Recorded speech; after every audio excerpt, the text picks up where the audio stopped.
En México, matan por informar, por develar la corrupción e impunidad, por darte a conocer lo que no quieren que sepas. Desde el 2000 han asesinado a 103 periodistas y de 2003 a la fecha, 23 han desaparecido. Nos matan porque quieren callarnos, quieren que no te informes, que no sepas lo que en realidad ocurre. Si un periodista es silenciado, perdemos todos y ganan ellos. No lo permitas.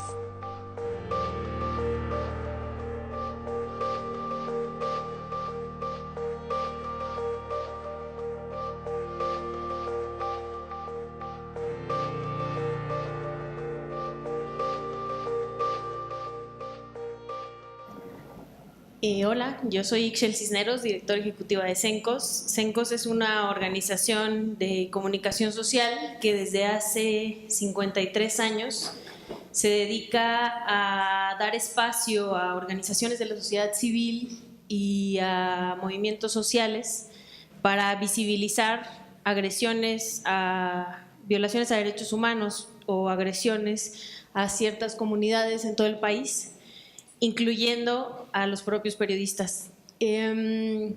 Pues así con estos dos videos, digo, se ve súper fuerte y súper triste, pero esta es la realidad de nuestro país.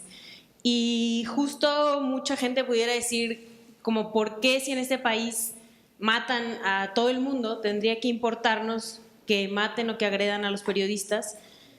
¿Y por qué tendríamos que voltear a ver específicamente a las agresiones y los asesinatos de periodistas? Y esto es porque cuando matan a un periodista, la agresión va más allá de que solo asesinen a una persona, que ya de por sí eso es muy fuerte y que sucede mucho en este país porque tenemos unos índices de homicidio terribles, porque dejan de informar estos periodistas de cosas que no querían que los demás ciudadanos nos enteráramos. A pesar de que el gobierno insiste en que en la mayoría de los casos los asesinatos de periodistas no tienen que ver con su labor, nunca han podido demostrar lo contrario. Y lo que está más tremendo es que no han podido resolver. Justo estos videos, las cifras ya están obsoletas. Lamentablemente ya hay más periodistas asesinados. Según artículo 19 de 2000 a agosto de este año, hay 109 periodistas asesinados en México en posible relación con su labor periodística. 101 son hombres y 8 son mujeres.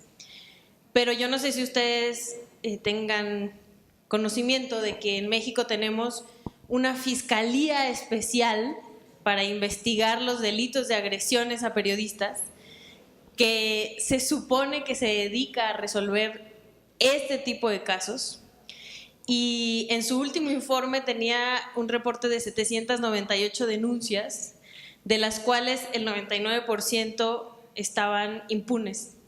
O sea, no habían encontrado los culpables del 99% de estas 798 agresiones. Entonces, justo como decía uno de los primeros videos, en este país se agrede y se mata a periodistas porque se puede. Porque cuando alguien piensa en que algo que está diciendo o algo que está publicando un periodista no le gusta, sabe que lo puede asesinar sin que pase nada, porque hay otros 109 casos atrás en los cuales no ha pasado nada en este país. Además de tener esta fiscalía que se llama Fiscalía para la Atención de Delitos Cometidos contra la Libertad de Expresión, que depende de la PGR, también tenemos un mecanismo de protección para personas defensoras de derechos humanos y periodistas. Varios de estos periodistas que fueron asesinados o que han sido agredidos estaban dentro del mecanismo. Ya habían recibido amenazas y habían ido al mecanismo para decir, oigan, he recibido amenazas, necesito que el Estado me proteja para que no me pase nada más. Tenían ciertas medidas, algunos de ellos, y aún así los asesinaron o los agredieron. Este mecanismo no funciona. Como hemos visto, se le ha invertido un montón de recursos, se le ha invertido un montón de dinero, justo les quería enseñar, nosotros somos parte del mecanismo en CENCOS y este es un botoncito de pánico que nosotros tenemos, que se supone que si aplastamos este botoncito ahorita viene casi un SWAT team a sacarme de aquí, porque algo me está sucediendo. Pero en mi caso, alguna vez se me aplastó sin querer y nunca fueron por mí. Entonces, si hubiera sido algo, una emergencia de verdad, pues no hubiera pasado nada, ¿no? Entonces, simplemente me gustaría que entre todos pensáramos un poco, porque además de este mecanismo federal, al cual, insisto, le invertimos un montón de recursos y lo primero que dice el gobierno es como, este año 14 periodistas más se ingresaron a este mecanismo, los estamos apoyando. Hay mecanismos locales en Veracruz, en Puebla, en la Ciudad de México. El de la Ciudad de México justo es bastante reciente, pero no funciona. O sea, y no funciona porque los casos de las agresiones a periodistas quedan impunes. Y justo me encantaría darle la palabra a Patricia para que nos contara un poco lo que sucede en su estado, porque sé que su estado también es súper golpeado en este tema. Gracias, Chel. Buenas tardes. Bueno, sería platicarles un poco la experiencia de lo que ocurre en Michoacán. Últimamente, espero, hayan tenido noticias mínimas de que los periodistas en Michoacán andan haciendo ruido por un caso que ha golpeado mucho al gremio, que es el caso de la desaparición de Salvador Adame Pardo. Es un periodista de Tierra Caliente al que levantaron y del que hallaron presuntamente las autoridades de la Procuraduría de Justicia del Estado los restos calcinados. Y bueno, hemos estado teniendo una serie de movilizaciones y es emblemático, les comento este caso, porque ha logrado aglutinar al gremio periodístico, que como sucede en todas las tribus, en todos los gremios, en todos los sectores, tiende a la desunión, a las filias y a las fobias que generalmente abonan para restar y no para sumar. Con lo terrible que ha sido el caso de Salvador, porque en el caso de Michoacán varían un poco las cifras. Hay gente que dice que hace el recuento de 15 casos, hay gente que hace el recuento de 12 casos, mitad y mitad de desaparecidos, mitad de asesinados, de 2006 a la fecha. Este caso de Salvador vino a detonar pues la indignación del gremio y la organización. Les quisiera comentar un poco la referencia de la violencia en el caso de Michoacán al periodismo, para que pues tengan una idea del por qué hablar de medidas de protección. Esto que comentaba Ichel es importante, no es que el gremio periodístico, los periodistas o el ejercicio periodístico demande un estado de excepción para su atención y protección, sino que en la medida en que el ejercicio periodístico es una herramienta para que la sociedad ejerza su derecho a la información, es importante generar las condiciones para que éste se desarrolle y potencialice. En el caso de Michoacán tenemos 4 factores, los elementos que inhiben el ejercicio periodístico son multifactoriales. Yo detecto 4 casos. Uno que tiene que ver con el Estado, la operación del Estado para inhibir el ejercicio de los periodistas. Otro que tiene que ver con el crimen organizado, la actuación del crimen organizado para inhibir la actuación de los periodistas. Otro que tiene que ver con la sociedad civil organizada, llámense sindicatos, estudiantes, organizaciones corporativas, que también se han vuelto ya elementos que atentan y que inhiben el ejercicio periodístico. Y el cuarto elemento que atenta contra el ejercicio periodístico en Michoacán son las propias empresas mediáticas. Los patrones, ante la falta de garantías mínimas para el ejercicio periodístico, son un factor preponderante para que este no se realice. Y esto va desde el tema que tienen que ver con temas de la censura, pero fundamentalmente con cuestiones de índole laboral. la falta de condiciones laborales de los periodistas y la renuncia de los medios a hacer empresas que sean rentables están inhibiendo el ejercicio periodístico, y en las últimas fechas, en este año, hemos visto despidos o salidas masivas de reporteros de periódicos como Cambio de Michoacán, como Provincia. Vemos sueldos en general que pueden oscilar incluso en 2.500 pesos al mes para algunos compañeros, fundamentalmente de radio. Las páginas web también son tremendamente bajas en sus salarios, y bueno, en general la falta de prestaciones es generalizada. Entonces estos 4 elementos vienen a inhibir el ejercicio periodístico y evidentemente a generar un caldo de cultivo propicio para el tema de la corrupción y el tema de prácticas nocivas para el propio ejercicio, y de las que el gremio periodístico es altamente cuestionado, no solo en Michoacán, sino en el resto del país. Digamos que en este marco de factores que inhiben, evidentemente los que más llaman la atención, los más sonados, tienen que ver con cuestiones de la operación del Estado y de la delincuencia organizada. En ese contexto, bueno, se han dado las desapariciones, los asesinatos de compañeros. Yo laboré muchos años en Cambio de Michoacán. En el tiempo que me tocó, desaparecieron 2 compañeros, Ramón Ángeles Salpa de Paracho, María Esther Aguilar Casimbe de Zamora. Uno tenía activismo social en materia educativa, y la otra compañera cubría cuestiones de tipo policíaco. Los desaparecen.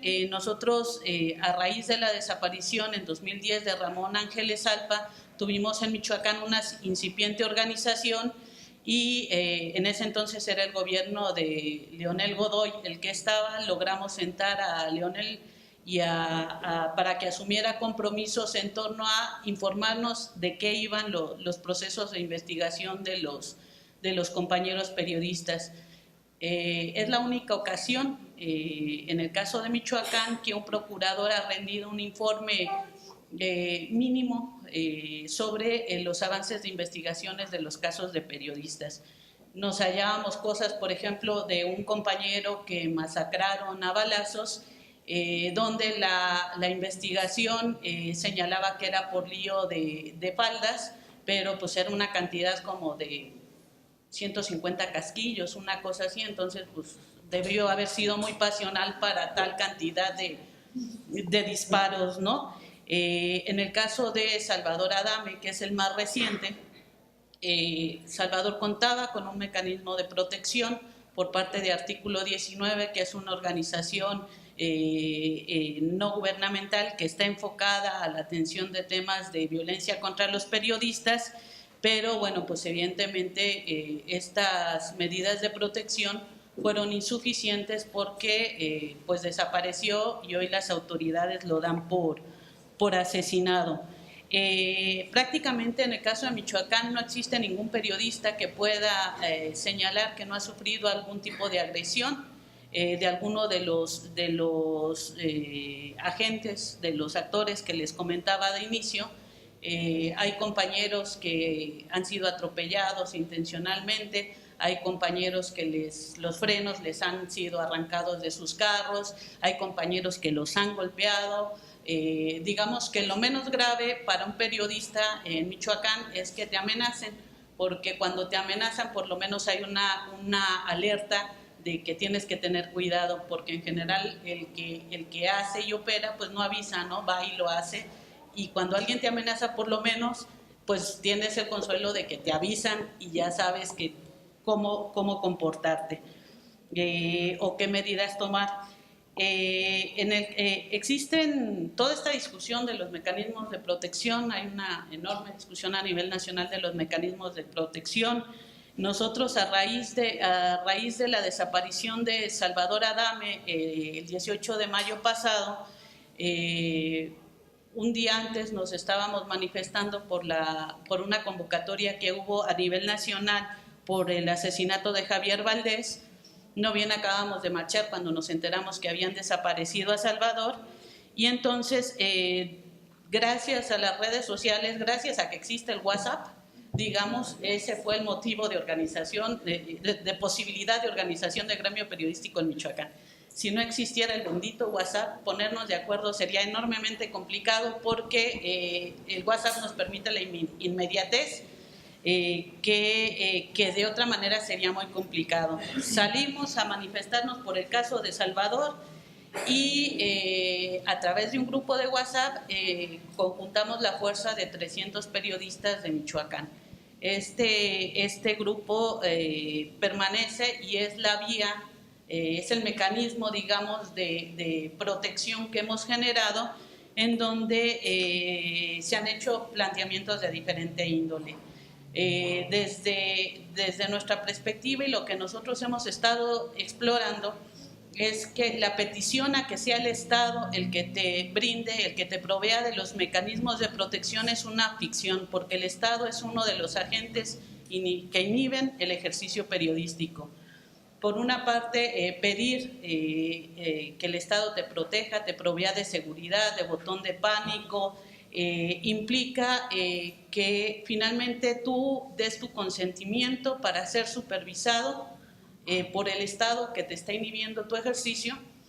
Entonces, finalmente, la inhibición del ejercicio periodístico se da con tu anuencia porque estás autorizando andar con patrullas, con elementos, y bueno, pues finalmente acabas cayendo en esto mismo que estás cuestionando, además de no ser efectivo, porque como ya lo comentó Ichel, muchos de los desaparecidos, muchos de los agredidos, de los asesinados, pues han tenido mecanismos de protección que de poco les sirven. Entonces, lo que nosotros hemos venido explorando en el caso de Michoacán es el tema de la autodefensa de periodistas, que implica, digamos, acciones dentro de estas líneas que les planteaba. Por una parte está el tema de aglutinar una fuerza que demande a las empresas mediáticas cumplan con sus responsabilidades laborales, que no cumplen, y garantizar, la mínima tranquilidad laboral que requiere todo trabajador al momento de realizar sus labores. Por otra parte, en México tenemos todo un marco jurídico que se hace para la defensa legal de cualquier caso, pero no echamos mano de esos instrumentos jurídicos que existen y esperamos que el Estado nos provea de protección cuando tenemos, evidentemente, esto implica mayor tiempo, mayor claridad, mayor coordinación, pero tenemos los instrumentos jurídicos que están ahí. Nosotros lo que hicimos con el caso de Salvador como un mecanismo que estamos empezando a explorar fue presentar como gremio una denuncia ante la Procuraduría General de Justicia del Estado para demandar como gremio ser reconocidos como víctimas indirectas por la desaparición del compañero Salvador, porque el periodista que desaparecen es un atentado contra todo aquel periodista que sigue ejerciendo su oficio periodístico, porque no existe la certeza o la certidumbre de por qué fue lo que pasó.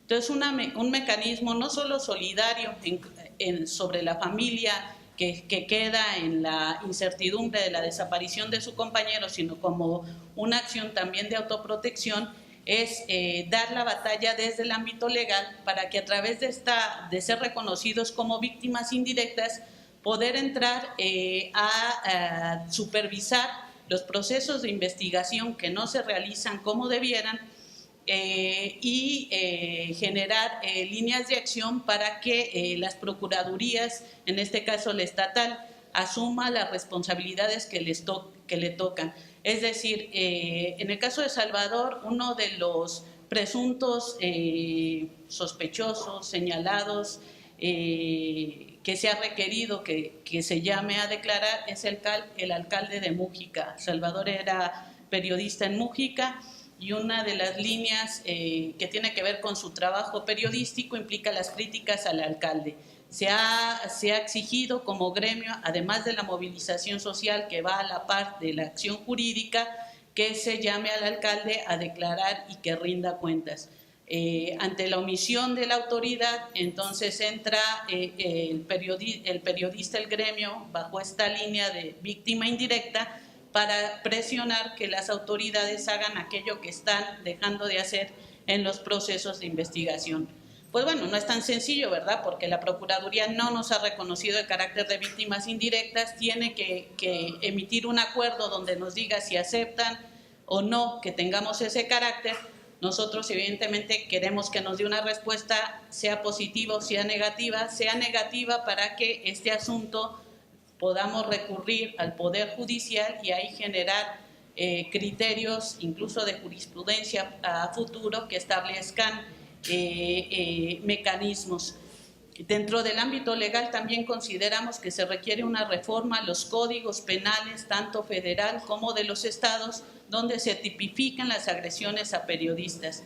Las leyes de atención a los periodistas que se promueven en los estados resultan insuficientes porque se centran en el tema de los mecanismos de protección que provee el Estado, y nos parece más efectivo que a la hora que tú demuestras que un funcionario fue responsable o que tal o cual sujeto fue responsable de una desaparición, de un asesinato a periodista, resulta más contundente una pena corporal que un mecanismo de seguridad que no te garantiza la integridad de la persona. Nosotros presentamos ante el Congreso de la Unión un requerimiento formal. La Comisión de Derechos Humanos nos dio respuesta, nos dijo que en este periodo de sesiones se presentará la iniciativa de reforma al Código Penal Federal. En el caso de Michoacán se presentó por parte de un par de legisladores una iniciativa de reforma al Código Penal Estatal también para prever algún tipo de agravante en el caso de delitos que tengan que ver con agresiones a periodistas. En el caso federal se considera que, según lo que nos comentaron, que es necesario un capítulo especial, están previendo un capítulo especial de agresiones a periodistas, y en el caso de Michoacán lo que están planteando es agravantes a delitos existentes.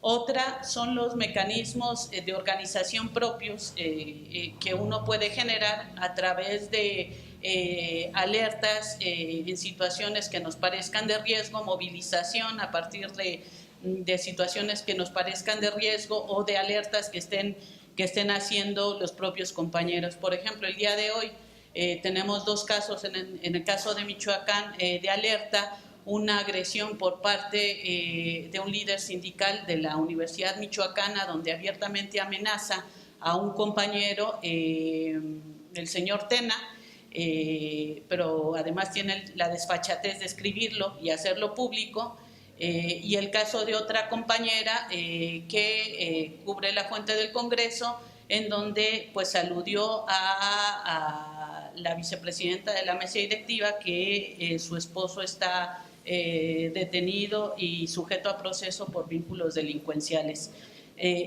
Hoy amanecemos con estos dos casos y es a partir de la alerta de la acción, digamos, esta acción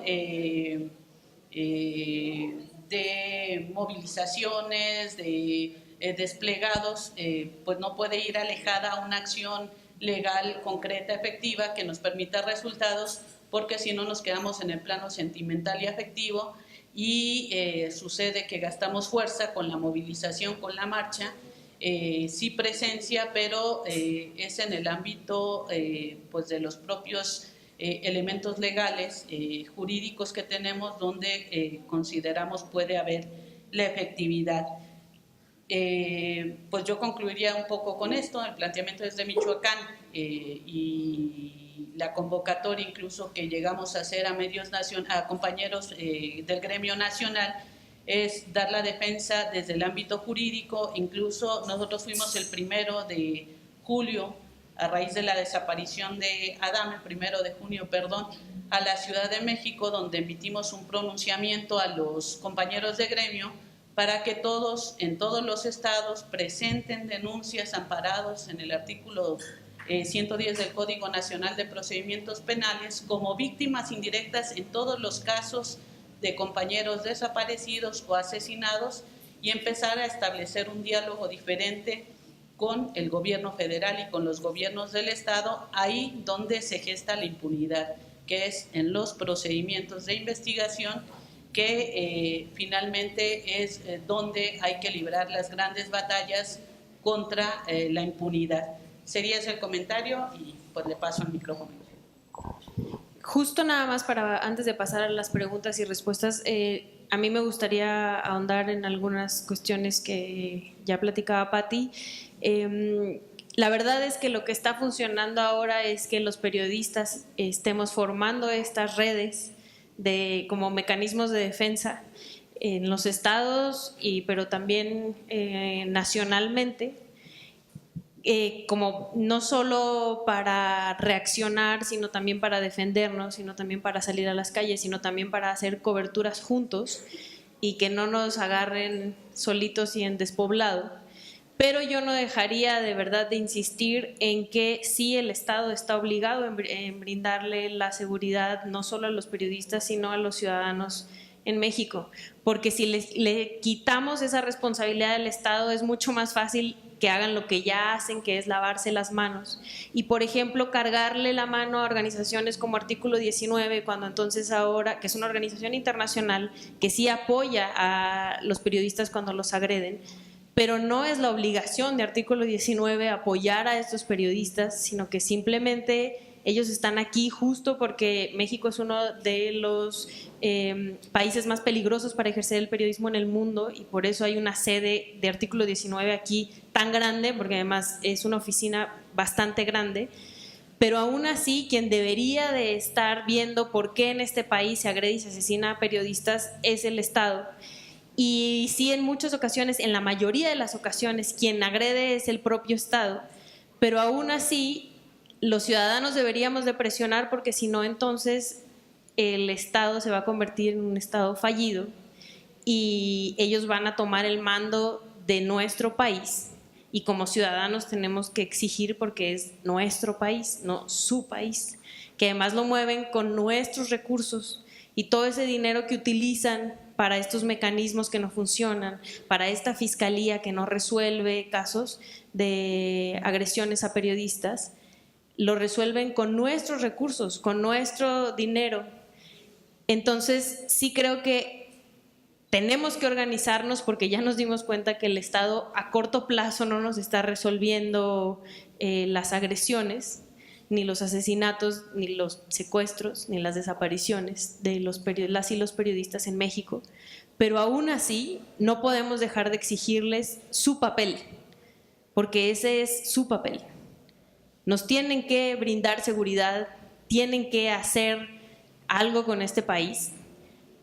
Y ahora sí ya brinco un poco más allá de solo a las y los periodistas, porque justo acabamos de ver hace un poquito una encuesta que nos llevaron a la organización, y la petición número 1 de los mexicanos es tener seguridad.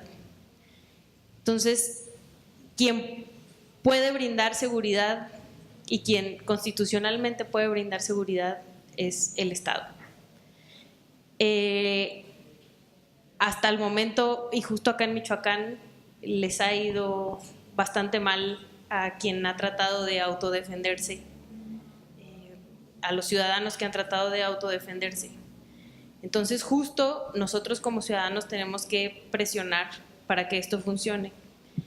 Y no solo presionar al Estado como periodistas, porque también lo que decía Patti de los derechos laborales de las y los periodistas es súper básico. Según tengo entendido, muchos de aquí están estudiando periodismo y comunicación, y de verdad que te paguen 4,000 pesos y te obliguen a entregar 4 notas diarias es una mentada de madre, no hay otra manera de cómo llamarle. O sea, no hay manera de vivir con 4,000 pesos en un país como este, y creo que en ningún otro. Y el dueño del medio de comunicación, cuando sucede alguna agresión contra alguno de sus periodistas, la gran mayoría de las veces se lava las manos. Y ha habido ocasiones en las que criminaliza a su propio periodista y dice que seguramente andaba en malos pasos y por eso le pasó lo que le pasó. Eso sucedió en Veracruz con una periodista. El propio dueño del medio dijo que la periodista andaba en malos pasos y seguramente por eso la asesinaron. Entonces, ¿a dónde vamos a ir a trabajar donde ni siquiera el propio dueño del medio por el que estás trabajando y al cual le estás, sin ti no se generan notas y sin ti no sale ese periódico o esa página web o ese programa de radio o ese programa de televisión y no hay nadie que te respalde? Y en el momento en el que desapareces, tu familia se queda sola y a lo mejor los que salen a apoyarte son los mismos compañeros del gremio. Aún así, creo que si te amenazan, tienes que ir a exigir al mecanismo, que es un poco lo que nosotros hicimos cuando pedimos las medidas, para darles la carga a ellos. O sea, si a mí me pasa algo, por lo menos decirles, yo estaba dentro de tu mecanismo que no sirve y soy una víctima más de tu mecanismo que no sirve. Y evidenciar que están gastando millones en algo que no sirve. Y dejar claro, porque además sigo un poco, entiendo a Pati esto de que te pueden vigilar y pueden saber dónde estás, pero a mí me queda claro que sabían dónde vivía yo antes de que me dieran mi botoncito de pánico. Entonces, ya que me lo dieran y supieran a dónde voy y vengo, era lo de menos.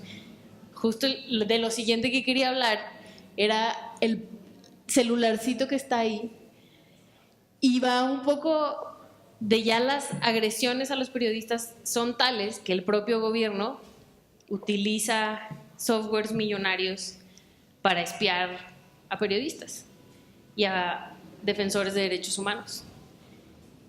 Y no sé si hayan sabido el caso de Pegasus, ¿no? Que varios periodistas estuvieron involucrados, donde sus celulares estaban total y absolutamente intervenidos. No era nada más que escucharan tus llamadas, que eso, bueno, no solo se ve en las películas de espías de los rusos, sino, o sea, de verdad, con el software Pegasus, si tú estabas viéndote y tomándote una selfie, ellos te estaban viendo. Si tu hijo agarraba tu celular para jugar Candy Crush, estaban viendo a tu hijo mientras, porque tenían acceso a tu micrófono y a tu cámara. Y tenían acceso, que para un periodista es súper importante, a todos tus contactos de tu teléfono. Que eso, si tienes contactos que son como muy de cuidado, que puede ser que te estén filtrando información de gobierno, etcétera, para el gobierno es información valiosísima. Y lo hicieron con nuestro dinero. Y justo todos esos periodistas presentaron una denuncia en PGR y no ha pasado nada. Ahí sigue la denuncia. Y fueron los periodistas. O sea, espiaron a Carlos Loret de Mola, espiaron a Carmen Aristegui. Entonces, justo si los ciudadanos, ya pasando el grado de los periodistas, sino justo si los ciudadanos no presionamos para que estas cosas no sucedan y evidenciar que esto está sucediendo en nuestro país, lo van a seguir haciendo. Y con nuestros recursos. Entonces, estoy totalmente de acuerdo en organizar redes de periodistas, que ahora además hay un grupo que se juntó en la Ciudad de México con más de 500 personas que se llamó Agenda de Periodistas, que todavía sigue en transcurso de organización y de ver qué sale de ahí, porque nos hemos dado cuenta que ni el Estado ni los dueños de los medios reaccionan cuando algo nos pasa, pero aún así estamos en construcción de algo y ustedes están saliendo de la escuela o van a salir de la escuela. Entonces, digo, no es como para que se asusten, pero pues nada más para que sepan a la realidad a la que se enfrentan. Y esto no es el periodista que cubre la nota roja, ¿no? O sea, que les quede claro que puede ser el periodista que cubre sociales. O sea, ya no es una cuestión específica del periodista que cubría la nota roja, que se enfrentaba a ciertas cosas y que tenía que ver muchas veces, que es lo primero además que dice el gobierno, ¿no? Que tenía que ver con el crimen organizado. Esto le puede pasar a cualquier periodista, a cualquier comunicólogo. Y si nosotros no nos organizamos, si nosotros no tenemos estos grupos de WhatsApp, como dice Pati, si no le avisas, que es un poco también, en la página de Artículo 19 pueden encontrar como muchos tips de coberturas, literal, en la página de Artículo 19 en México, porque luego mucha gente se mete a la gringa, la que está en español, literal, mucho de ello es que tengas contacto con tus otros colegas y que sepan a dónde vas y que sepas cómo te mueves, y cuando es en manifestaciones, por lo menos en la Ciudad de México, suelen agredir a un montón de periodistas. Entonces, por lo menos si son una banda grande de fotorreporteros, entre los propios fotorreporteros ya se defienden y se cubren, y si quieren detener a alguno, ¿no?, los demás están viendo a quién se están llevando. A eso hemos tenido que llegar. Y vuelvo un poco a mi discurso inicial, y es porque tampoco hemos sabido transmitir nosotros, y eso es una autocrítica total al gremio, porque es importante que nos defienda la gente, que a la gente le importe si nos está deteniendo un granadero, si nos está golpeando un granadero, que la misma gente diga, oye, no, él solo estaba grabando, él es periodista, él es prensa, él... Y eso es un poco porque ya cada quien vive en su individualismo y en su cosita de a mí no me pasa nada. Y nosotros como periodistas no hemos sabido transmitir lo que decíamos al principio, de es importante, si a mí me meten a la cárcel, si a mí me desaparecen, tú no te vas a informar de este tema que yo traía, tú no te vas a informar de que el presidente recibe una Casa Blanca, tú no te vas a informar de que el gobernador de Veracruz dejó a una universidad sin recursos, tú no te vas a informar de que el gobernador de Quintana Roo regaló la mitad del estado. Eso es lo que hacen los periodistas. La gente ya nada más recibe la información y si dice, qué culeros los políticos, la clase política nos está robando. Pero sin el intermediario no se enterarían. Y Borge estaría toda madre en Panamá, no en la cárcel, estaría en un resort que esté pasándola súper chido igual que Duarte. Si no, algún reportero se le hubiera ocurrido investigar por qué Duarte tenía casas en todos lados. Y nosotros, si queremos que nos dejen de agredir y que la gente nos defienda, tenemos que empezar a decirle a la gente, nuestra chamba es importante para que estas cosas dejen de pasar.